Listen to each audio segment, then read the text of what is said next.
ನಾವೀ ವಿಡಿಯೋದಲ್ಲಿ ಘಾತಗಳ ಲಕ್ಷಣಗಳನ್ನು ಅಂತ ಹೇಳಿದ್ರೆ ಎಕ್ಸ್ಪೋನೆನ್ಷಿಯಲ್ ಪ್ರಾಪರ್ಟೀಸ್ ವಿತ್ ಪ್ಯಾರಾಂಥಸಿಸ್ ಅಂತ ಹೇಳಿದ್ರೆ ಇಲ್ಲಿ ಬ್ರಾಕೆಟ್ ಉಪಯೋಗಿಸ್ಕೊಂಡು ನಾವು ಇಲ್ಲಿ ಘಾತಗಳ ಒಂದು ವಿಶೇಷಣವನ್ನ ಕಲಿತೀವಿ. ಇಲ್ಲಿ ಎ ಬಿ ನ ಘಾತ 4 ಅಂತ ಕೊಟ್ಟಿದ್ದಾರೆ. ನಾವಾಗ ಏನ್ ಮಾಡ್ಕೊಂತೀವಿ ಅಂತ ಹೇಳಿದ್ರೆ ಇಲ್ಲಿ ಎ ಬಿ ಇದೆಯಲ್ಲ ಇದನ್ನ 4 ಬಾರಿ ಗುಣಿಸ್ಕೊಂತೀವಿ, ಹೌದು ತಾನೆ? ಇಲ್ಲಿ ನೋಡ್ಬೋದು A B into A B into A B into A B.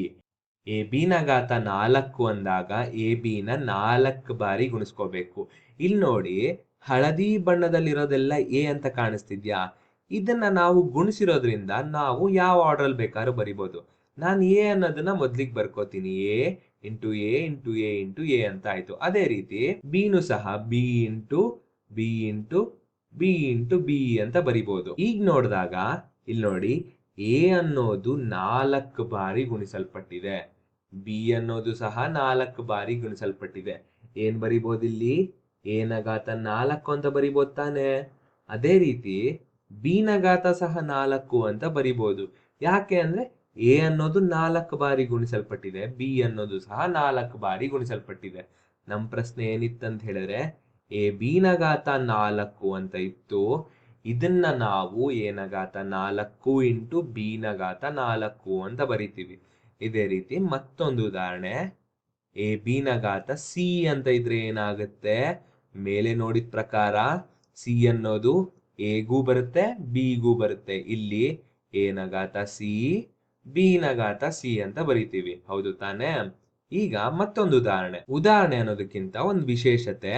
ಇಲ್ಲಿ ನೋಡಿ A B whole power C ಅಂತ ಇದೆ ಅನ್ಕೊಳ್ಳಿ. ಏನ್ ಹೇಳಿದೆ? A B whole power C ಅಂದ್ರೆ ಎ ನ ಘಾತ ಬಿ ಇದರ ಘಾತ ಸಿ ಅಂತೆ. ಏನು? ಎ ನ ಘಾತ ಬಿ ಅಂತೆ, ಇದರ ಘಾತ ಸಿ ಅಂತೆ.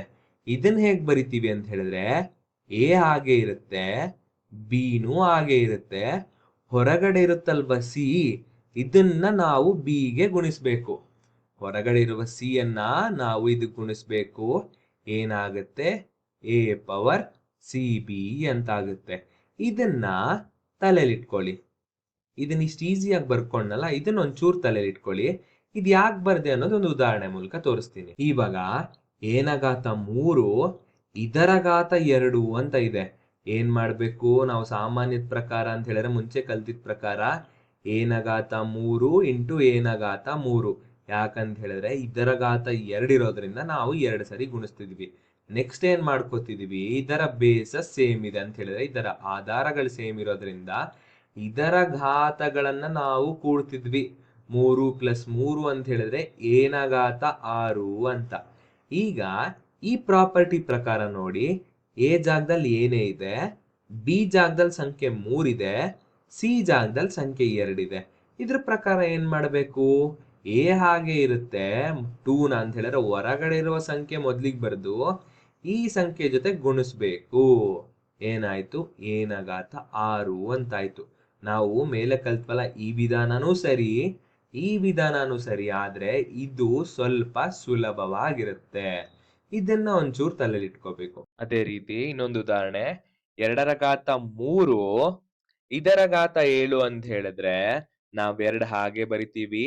ಈಗ ಇಲ್ಲಿ 7 ಇಂಟು 3 ಅಂತ ಬರ್ಕೋತೀವಿ, ಹೌದು ತಾನೆ?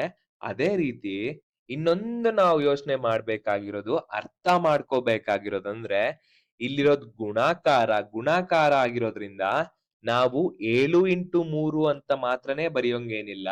ನಾವು 7 ಇಂಟು 3 ಅಂತ ಆದ್ರೂ ಬರಿಬಹುದು, 3 ಇಂಟು 7 ಅಂತ ಆದ್ರೂ ಬರಿಬಹುದು.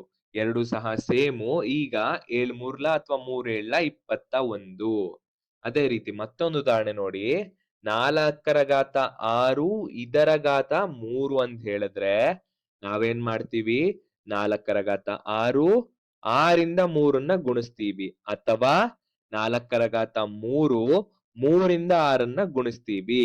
ಎರಡು ಸಹ ಒಂದೇ, ಎರಡೂನು ಸೇಮ್ ಉತ್ತರನ ಕೊಡುತ್ತೆ. ಈಗ 4 ರ ಘಾತ 18 ಅಂತ ನಮ್ಮ ಪ್ರಶ್ನೆಯ ಉತ್ತರ. ಇದೇ ರೀತಿ ನಾವು ಉತ್ತರನ ಬರೆದು ಪ್ರಶ್ನೆಗಳಿಗೆ ಸಾಲ್ವ್ ಮಾಡ್ತಾ ಹೋಗ್ತೀವಿ. ನೆನ್ಪಿಟ್ಕೋಬೇಕಾಗಿರೋದೇನು? ಇದು ಗುಣಾಕಾರ ಆಗಿರೋದ್ರಿಂದ ನಾವು 2 ರೀತಿಯಲ್ಲಿ ಬರೆದ್ರು ಉತ್ತರ ಅನ್ನೋದು ಸೇಮ್ ಬರುತ್ತೆ ಅನ್ನೋದು ಮರಿಬೇಡಿ.